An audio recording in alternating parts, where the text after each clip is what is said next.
호주 동북 쪽의 뉴 헤크리스라고 하는 제도가 있습니다. 포르투갈 사람 퀴로스가 17세기에 발견한 것으로서 30개의 섬으로 되어 있으며 섬 어느 곳에서나 사람이 살고 있었습니다. 주민들은 본래 식인종으로서 백인들의 기만적인 취급을 받고 더욱 포악해졌다는 것입니다. 1839년 존 윌리엄스 선교사가 이 섬을 찾아갔는데 육지에 팔을 들여놓자마자 순교하게 됩니다. 다음으로 간 해리스도 마찬가지였습니다. 맞고 죽게 됩니다.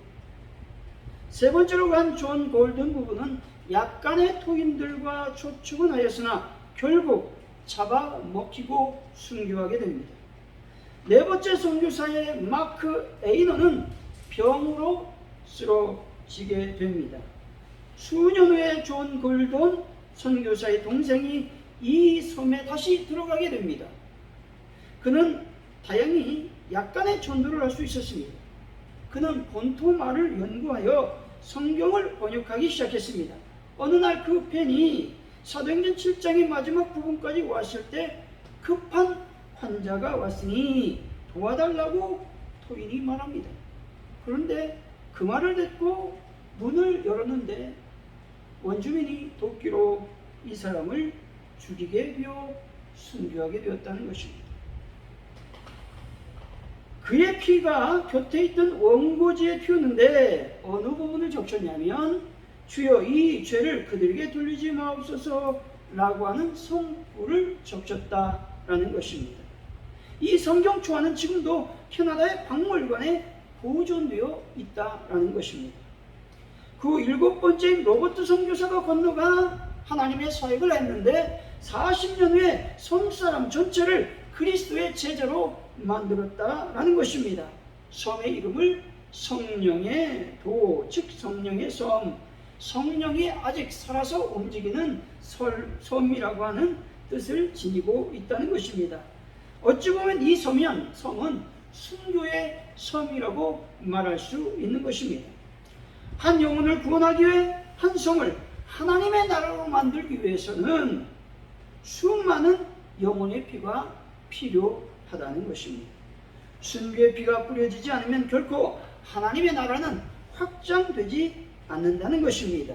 순교는 기독교 신앙의 본질입니다. 기독교 영성은 곧 순교의 영성입니다. 오늘 이 시대가 순교가 없다는 것은 기독교 신앙의 본질이 훼손되었다는 증거일 수 있습니다. 예수님을 믿는다는 이유로 돌에 맞아 죽거나 칼에 맞아 죽는 것만으로 순교를 한정시켜서는 안 되는 것이죠.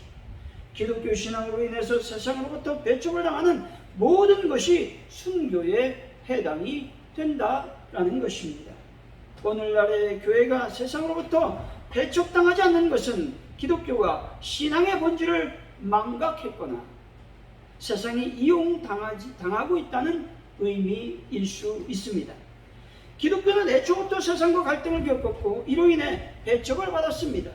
그 결과 바로 예수님이 십자가의 처형을 당하시게 되었다라는 것입니다.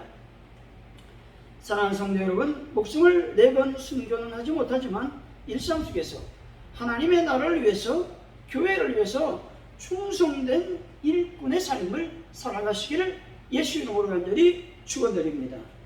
오늘 본문은 세례 요한이 어떻게 순교했는지 상세하게 기록하고 있는 말씀입니다. 헤롯은 동생 빌립의 아내 헤로디아를 빼앗아 자신의 아내를 삼았습니다. 이로 인해서 세례 요한이 자신을 비난하자 그를 투옥하게 됩니다. 그런데 예수님께서 하나님의 나라를 전파하며 많은 이목이 집중되자 헤롯은 예수님이 세례 요한의 환상이 아니었나 두려워하고 있었다 말하고 있습니다. 헤롯은 세례 요한을 내심 존경하고 있었습니다. 하지만 헤롯은 헤로디아의 관계에 빠져 세례 요한을 처형하게 됩니다. 그의 아내 헤로디아의 관계로 말미암아 본의 아니게 세례 요한을 죽이게 되었다라는 것입니다. 헤롯은 진실과 정의보다는 자신의 체면과 위신에 더 연연했던 것으로 보입니다. 오늘 본문을 통해서 세례 요한의 순결한 제목으로 하나님의 은혜를 나누겠습니다. 첫째로 세례 요한처럼 신앙적 용기가 필요하다는 것입니다. 17절, 18절 한번 읽어봅니다. 시작. 전에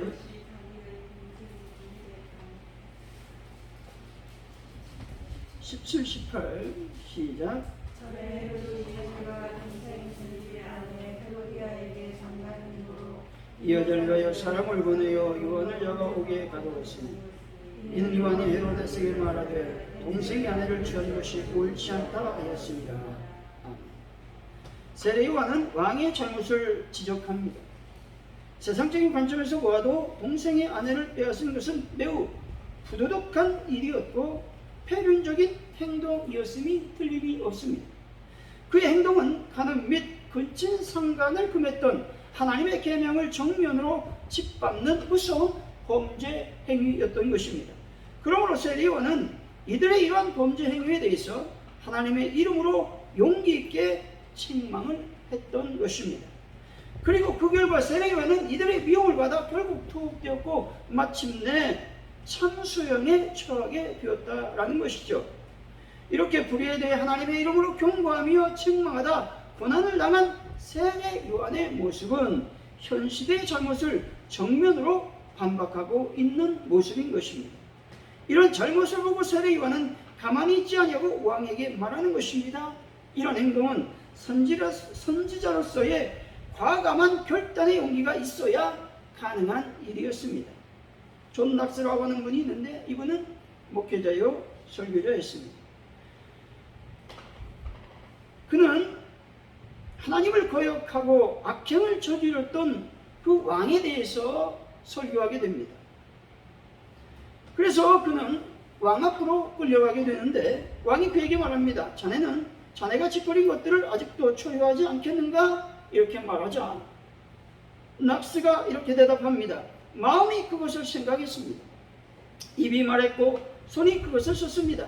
만일 그것으로도 모자란다면 하나님의 은총을 힘입어 피로 그것을 증거하겠습니다. 라고 말했다는 것이죠. 설교자의 양심을 걸고 한 이 말씀을 존 낙스는 처리할 수 없었던 것입니다. 낙스의 이런 신앙적 용기는 어떤 위협과 협박을 한다 해도 멈출 수 없다라는 것입니다. 하나님께서 이런 신앙적 용기를 매우 자랑스러워 하신다라는 것입니다. 혹시 이런 신앙적 용기 때문에 생명의 위협을 당할 수도 있고 생명을 잃을 수도 있는 것입니다.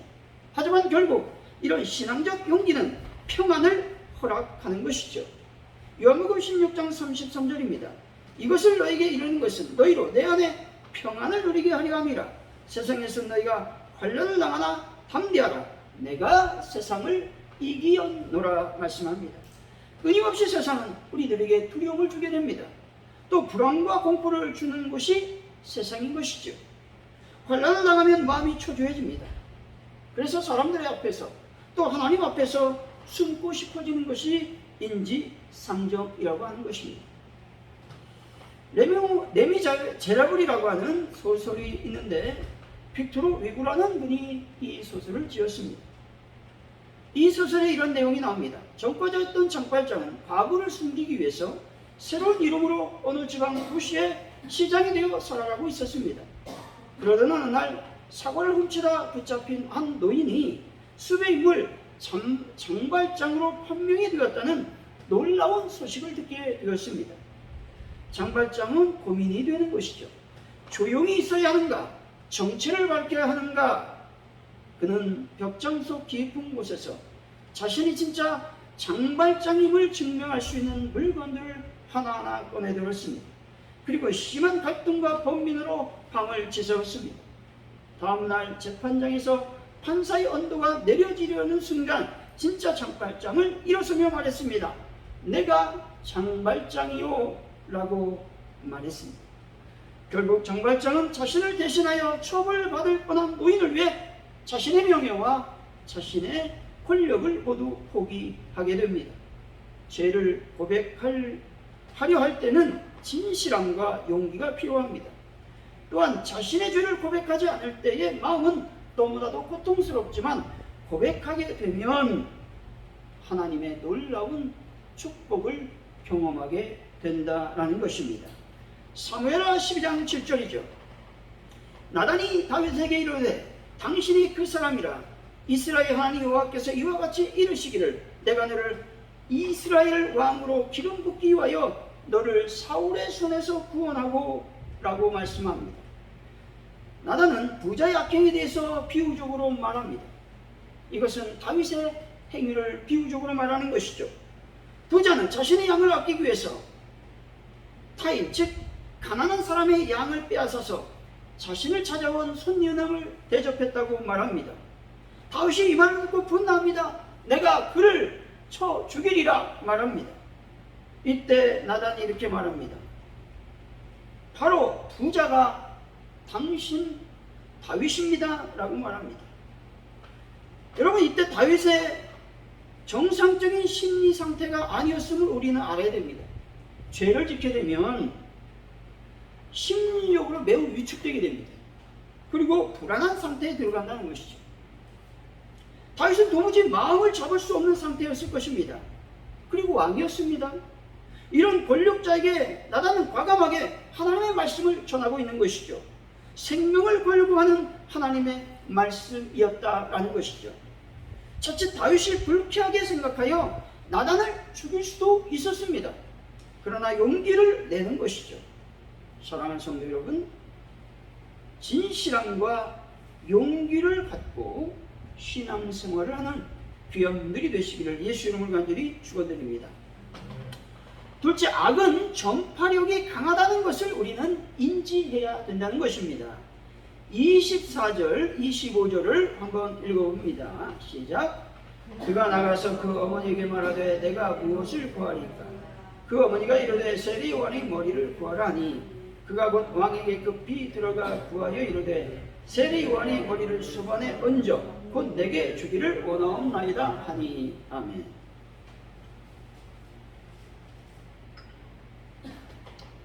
헤로디아가 얼마나 악한지 보여주는 장면이죠. 세례 요한의 질책이 있었음에도 불구하고 그녀는 회개하기는커녕 자신의 수치를 드러낸 그 순간부터 요한을 제거해 버릴 기회를 찾고 있었습니다.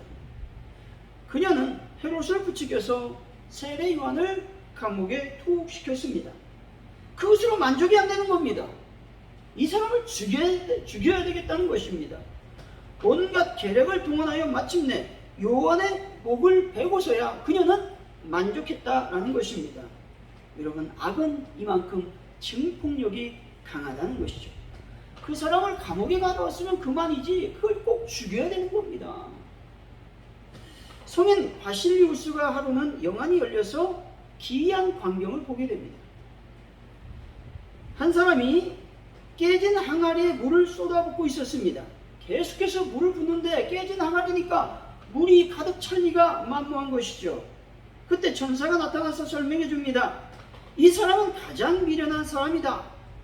마음에 굳은 결심이 없어서 한 가지 착한 일을 하고서는 이어서 한 가지 악한 일을 하니 먼저 번에 선한 일은 없어지고 인생 내내 무용한 일이 계속되는 것이다 라고 말합니다.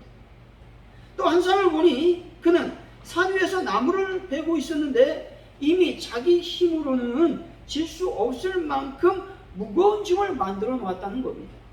천사는 또다시 설명해 줍니다. 이 사람은 현재 자기가 가지고 있는 많은 악을 그대로 두고 다만 후일에 회개하고 그가 가지고 있는 많은 악을 이제 그대로 다만 후일에 회개하고 고치겠다고 하는 가장 미련한 사람이다 라고 말하고 있습니다. 지혜로운 사람은 잘못을 저지르면 곧 회개하고 돌이켜서 같은 잘못을 되풀이하지 않는다는 것이죠. 그러나 미련한 사람은 잘못을 회개하지 않습니다. 계속적으로 반복하여 저지른다는 것이죠. 개가 잘못 먹는 것을 토했다가 나중에 다시 그것을 먹는다라고 성경은 이렇게 비유적으로 말하고 있습니다. 이와 같이 미련한 사람은 잘못을 저질러 고통을 겪고도 그 고통이 지난 다음에는 다시 똑같은 잘못을 저지르고 있다는 것이죠. 미련한 사람은 그로 인해서 파멸을 당할 때까지 계속 미련한 행동을 저지르다가 결국에는 죄 가운데서 파멸하게 된다라는 말씀이죠. 베드로전서 4장 3절이죠.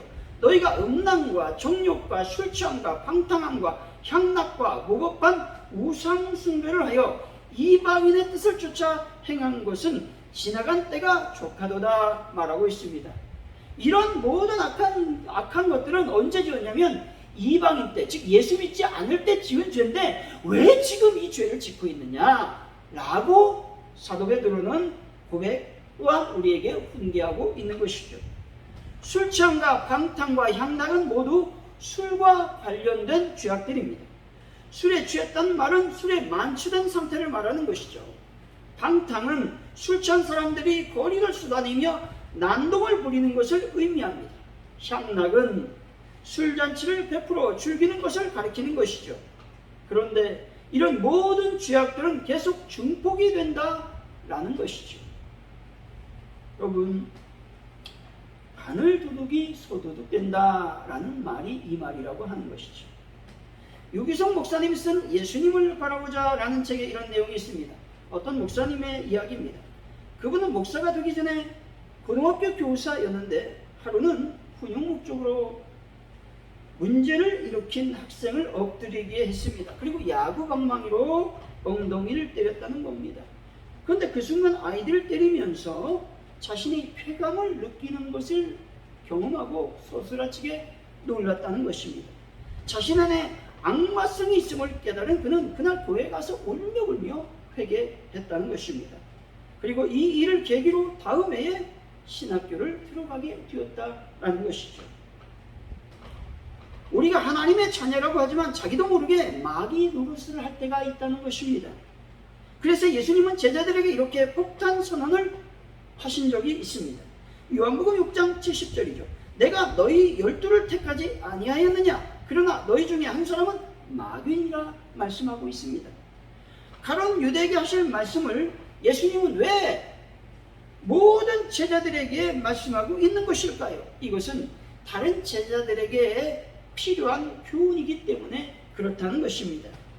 그래서 늘 우리는 이렇게 기도해야 됩니다. 주님, 저를 죽여 주옵소서라고 말이죠.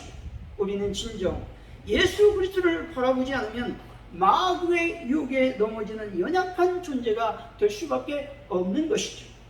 군인이 전쟁을 대비해 훈련을 받는 것처럼 우리 각 사람도 예수님을 바라보는 훈련이 필요하다라는 것입니다. 오늘도 예수 그리스도 안에서 모든 죄악의 습관들로부터 벗어나 자유를 누리도록 우리는 끊임없이 기도해야만 되는 것입니다. 죄악을 이길 수 있는 유일한 길은 오직 예수님을 바라보는 길밖에 없다라는 것입니다.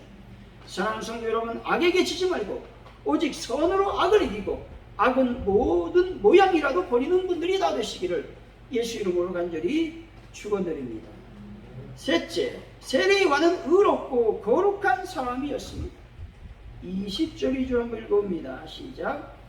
헤롯이 요한을 의롭고 거룩한 사람으로 알고 두려워하며 보호하며 또 그의 말을 들을 때에 크게 번민을 하면서도 달갑게 들으리라. 아멘. 요한의 성품은 의롭고 거룩했다고 말씀합니다. 또한 이런 의로움과 거룩함은 하나님의 성품이라고 하는 사실이죠. 하나님의 사역자로서 사명을 감당하기 위해서 세례요한은 의롭게 살았습니다. 또 거룩한 모습으로 하나님의 사역을 감당했다라고 하는 것이죠. 그는 태어나서부터 하나님의 성령으로 충만했고 뿐만 아니라 태어난 후에 그는 광야 생활하면서 하나님의 거룩을 경험했고 훈련을 받았다라고 하는 것입니다. 가을 한철에만 농어 낚시가 허용되는 호수에 아버지와 10살 배기 아들이 낚시를 하고 있었습니다. 그날은 농어잡이가 허용되기 바로 전날이었습니다. 밤이 으슥할 무렵 드디어 아들의 낚싯대 끝이 동그랗게 구부러지며 큼직한 놈이 한 명 걸려들었습니다. 농어였다는 것이죠. 아버지는 시계를 보았습니다. 밤 10시 30분이었습니다. 아직 시간이 되지 않았습니다. 농어잡이는 내일부터 허용되었고 지금은 농어 외에 고기만을 잡을 수 있는 시간이었습니다. 주위에는 아무도 없었습니다. 낚싯배도 없었고 호수엔 낚시꾼도 전혀 없었습니다. 그런데 아버지는 아들에게 이렇게 말하는 것이죠. 이야, 그 농어는 풀어주고 우리 다른 것을 잡도록 하자꾸나. 아들은 아버지에게 화난 듯 이렇게 말합니다. 안 돼요, 아버지. 이렇게 큰 물고기를 잡은 건 처음이에요. 하지만 아버지의 단호한 결정에 아들은 농어를 놓아주었습니다. 그 후 세월이 흘렀습니다. 이 아들은 사업가로 크게 성공했습니다. 근데 정직하고 모범적인 경영자로 뽑힌 자리에서 10살 때의 그 사건을 통해서 아버지로부터 정직한 진정한 하나님의 의를 경험했다, 배웠다라고 말했다는 것입니다. 사람의 마음속에는 정의가 있어야 되는 것이죠. 정의는 바른 길입니다. 그러므로 정의에 입각해서 살면 평안하게 살 수가 있게 되는 것이죠. 양심의 바른 길을 따라 정의를 가지고 사는 것이 사람답게 사는 길인 것입니다. 불의는 굽은 길이죠. 불의를 가지고 산다는 것은 스스로 사람다워지기를 거부하고 파멸을 자초한다라는 것입니다. 잠언서 10장 9절이죠. 바른 길로 행하는 자는 걸음이 평안하려니와 굽은 길로 행하는 자는 드러나리라 말씀합니다. 마음의 평안을 누리려면 바른 길, 의의 길로 가야 된다라고 하는 것입니다. 악한 헤롯도 세례 요한의 의로움과 거룩함을 보고 존경을 했을 것입니다. 그래서 헤롯은 두려움을 갖고 있었고 그를 보호하려고 애를 썼습니다. 세례 요한의 삶은 악한 자를 두렵게 하는 삶이었다는 것이죠. 세례 요한은 의로운 자였기 때문에 이런 삶을 살았습니다. 의로운 자 앞에서 악한 자들은 떨 수밖에 없습니다. 헤롯은 막강한 권력을 가지고 있었지만 세례 요한을 두려워했다는 것이죠. 히브리 기자는 믿음의 사람을 열거하면서 이런 사람들은 세상이 감당하지 못한다고 말씀하고 있는 것이죠. 의로운 자의 삶은 세상 악한 자들에게 두려움을 주게 된다는 것이죠. 세례 요한은 불의한 것들을 덮고 가지 않았습니다. 세례 요한에게 세례를 받으러 오는 자들에게 회개할 것을 구체적으로 제시했다는 것이죠.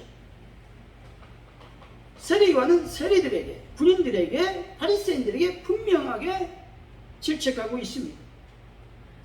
비록 세상은 세례 요한을 죽이는 것으로 반응했지만 세상을 향한 세례 요한의 반응은 불의를 드러내고 하나님의 의를 드러내는 삶을 살았다는 것이죠. 이런 모습으로 말미암아 세례 요한은 결국 순교의 사명을 잘 감당하는 사람이 되었다는 것이죠. 뿐만 아니라 예수님의 길을 평탄하게 하는 하나님의 길을 갈 수 있는 사람이 되었다라는 것이죠. 세례 요한은 신앙적 용기를 갖고 악한 세상과 불의한 세상에 대해서 외쳤습니다. 그럼에도 불구하고 악은 점점 더 강해진다는 것이죠. 그러나 하나님의 의로움과 거룩함으로 맞서야 된다라는 것입니다. 사랑하는 성도 여러분, 거룩하고 의로운 삶을 살아가시기 바랍니다. 그래서 하나님의 일을 잘 감당하시고 교회의 충성된 일꾼들로 하나님의 나라를 세워가는 귀한 분들이 되시기를 예수 이름으로 간절히 축원드립니다.